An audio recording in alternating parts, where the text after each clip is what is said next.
J'ai également pris la décision, mesdames et messieurs, sans vouloir désobliger personne, de rendre le Louvre à sa destination.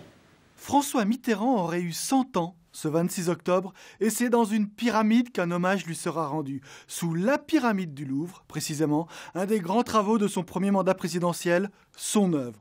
Ce sera le Grand Louvre, un musée moderne avec une entrée principale, un réaménagement intérieur, un agrandissement qui nécessite le déménagement du voisin d'alors, le ministère de l'économie. Mais ses occupants ne sont pas contents et ça se comprend.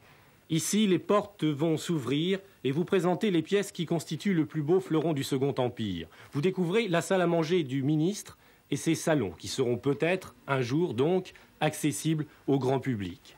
Cerise sur le gâteau, c'est donc une pyramide qui chapeautera l'entrée de la cour Napoléon.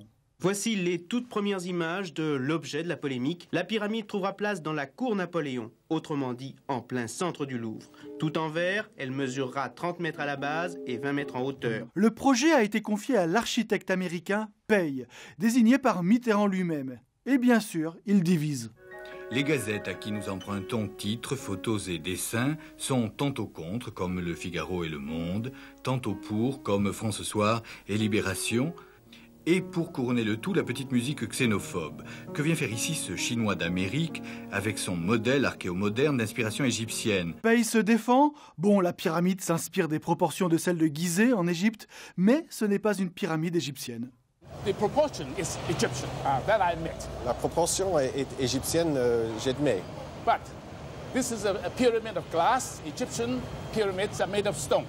Mais cette pyramide-ci sera une pyramide en verre, tandis que les pyramides égyptiennes sont en pierre.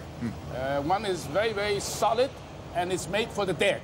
This is very transparent and open. It's made for life. 1986, Jacques Chirac approuve le projet. La polémique s'éteint aussitôt. La pyramide sera inaugurée par Mitterrand en mars 88 et ouverte au public en avril 89. 9 millions de visiteurs passent chaque année sous la verrière et à ce jour, seule une personne, un artiste contemporain, a réussi à la faire disparaître.